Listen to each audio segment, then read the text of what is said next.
Alhamdulillah Rabbil Alameen wassalatu wassalamu ala Sayyidil Anbiya wal Mursaleen. This is Majib Khazi and you're watching Washington Roundtable on VOK TV. آج میں ایک interview سننے کا اتفاق ہوا. ایک بڑے پرومیننٹ سینئر جرنلسٹ ہیں امتیاز گل.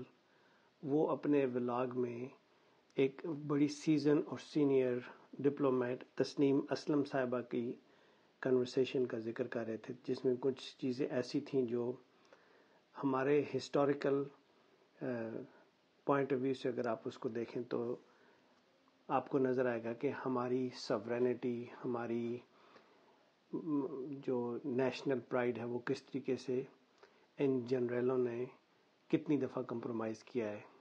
3-4 ایونٹس ایسے ہوئے جن کا سن کر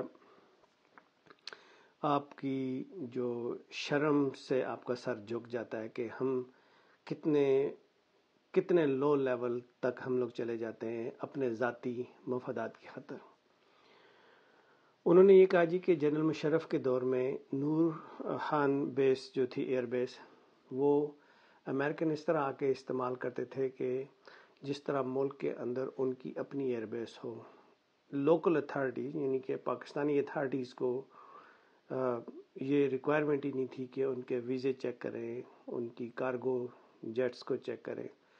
وہ آتے تھے، اپنے جہاز اتارتے تھے، کوچز پہ بیٹھ کے ان کے آفیسر سارے سرینا چلے جاتے تھے، پھر افغانستان، اور اس طرح وہ اپنے آپریشن کنڈکٹ کرتے تھے. تو جب فارن آفس کو پتہ چلا جی کہ اس طریقے سے یہ معاملات چل رہے ہیں تو انہوں نے آبویسلی اس کو ٹیک اپ کیا، لیکن جن لوگوں کے پاس پاورز ہوتی ہے، جن لوگوں کے پاس اجازت دی ہوتی ہے، انہوں نے تو اجازت دے رکھی تھی. اسی اسنا میں ایک دفعہ ایسا ہوتا ہے کہ ایک پاکستانی آفیشل جو سیکورٹی پہ مامور تھے، انہوں نے جب ان سے استفسار کیا کہ یہ کیا چیزیں ملک کے اندر لائی جا رہی لے جائی رہی ہیں، تو ان کو انکار کر دیا گیا ایکسیس دینے سے، بلکہ ان کو یہ کہا دیا کہ آپ کو پاس you don't have an authority کہ آپ ہمیں یہ کوشچن کر سکیں. سو کہ جو امریکن سولجر تھا اس نے گن نکالی اور پاکستان کی سرزمین پہ، پاکستان کی ہی حدود کے اندر پاکستانی فوجی پہ اس نے گن جو ہے وہ دان لی اس کو، اور اس کو کہا کہ بیسیکلی یہ کہا کہ میرے راستے میں سے ہٹ جاؤ، کہ تمہارا تو اختیار ہی نہیں کہ تم مجھ سے یہ پوچھ سکو، یہ بیس سمجھ لو کہ ہماری ہے. تو اس طرح ان کو ایکسیس دی گئی تھی. پھر انہوں نے ذکر کیا جی کہ ایک دفعہ میڈلن آلبرائٹ اس وقت کی فارن سیکرٹری تھیں، وہ پاکستان آئی تھیں، ان کی میٹنگ چل رہی تھی. تو اس وقت کے جو پاکستان کے فارن سیکرٹری تھے شمشاد احمد خان، وہ تھوڑا دیر سے پہنچے. تو جس بلڈنگ میں میٹنگ ہو رہی تھی اسی بلڈنگ میں ان کی گاڑی کو اندر نہیں جانے دیا، کیونکہ اس وقت جو سیکورٹی تھی اس کے سارے انتظامات امریکن فورسز نے پاکستان کے اندر اسلام آباد میں ٹیک اوور کر لیے تھے. تیسری بات انہوں نے یہ بتائی، اس انٹرویو میں انکشاف ہوا کہ جب پریزیڈنٹ کلنٹن پاکستان میں 3-4 دنوں کے لیے آئے تھے، 3-4 گھنٹوں کے لیے آئے تھے، 4 دنوں کے لیے تو وہ انڈیا گئے تھے. تو جاتے ہوئے پاکستان کو تھوڑا سا وہ تھوڑا سا نہیں ہوتا، شیرہ نکال کے لگا کے خوش کرنے والی بات تھی، تو ہڈی ڈالنے والی بیسیکلی بات تھی. تو معذرت کے ساتھ یہ ہڈی والا لفظ اس لیے استعمال کر رہا ہوں کہ ہم نے اپنی حیثیت خود ہی گرائی ہوئی ہے، ہمارا کیا قصور ہے اس میں.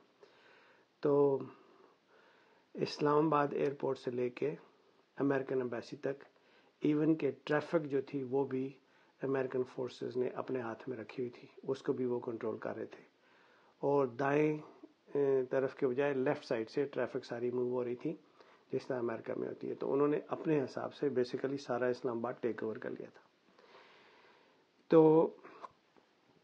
یہ اتنی عزت گرانے کی آپ کو کیا ضرورت پڑتی ہے؟ آخر ایسا کیا ہے؟ تو تسنیم اسلم نے کہا جی کہ یہ سارے پولیٹیشین اس میں شامل نہیں ہوتے، اس میں سول ملٹری بیوروکریٹس زیادہ انوالو ہوتے ہیں، اور وہ بہت چھوٹی چھوٹی چیزوں پہ بک جاتے ہیں. امریکہ کا ویزا لگنے پہ بک جاتے ہیں، ان کے بچوں کو کسی یونیورسٹی میں ایڈمیشن دلوانے پہ بک جاتے ہیں، یا کوئی چھوٹی موٹی فیور کسی یونیورسٹی میں ایڈمیشن ہو گیا، یا انٹرنشپ دلا دی، یا ان کو زیادہ بڑی فیور چاہیے ہو تو گرین کارڈ دلا دیا. ان چیزوں کے لیے یہ سارے بک جاتے ہیں. نیشنل پرائیڈ نہیں ہے.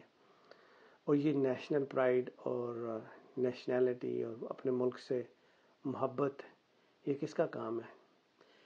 یہ کام ہے ان لیڈرز کا جو پاکستان کی یا پوری قوم کی جو نیشنل اپ برنگنگ ہے اس کو شیپ کرتے ہیں. انفارچونیٹلی پاکستان میں اس چیز کو شیپ نہیں کیا گیا بلکہ غلامی کو پروموٹ کیا گیا ہے. اور اس وقت آپ دیکھ سکتے ہیں کہ پاکستان میں جس شخص نے پاکستان کو غلامی سے باہر نکالنے کی کوشش کی، اس نے کہا کہ ہم پوری دنیا سے دوستی کرنا چاہتے ہیں، غلامی نہیں کرنا چاہتے. اور ان کے لگائے ہوئے اسٹوجز نے، جو ان کے ٹاؤٹس تھے، پالیٹیشین، بیوروکریٹس، ملٹری اسٹیبلشمنٹ، جتنے بھی لوگ تھے، انہوں نے مل کے اس کو اس وقت جیل میں بند کیا ہوا ہے. یہ انٹرویو سننے کے بعد بہت تکلیف ہوئی. میں نے کہا اس بات کو آگے تک پہنچا دیتے ہیں، شاید کہیں نہ کہیں سے کسی نہ کسی کو آواز پہنچے اور غیرت جاگ اٹھے. السلام علیکم.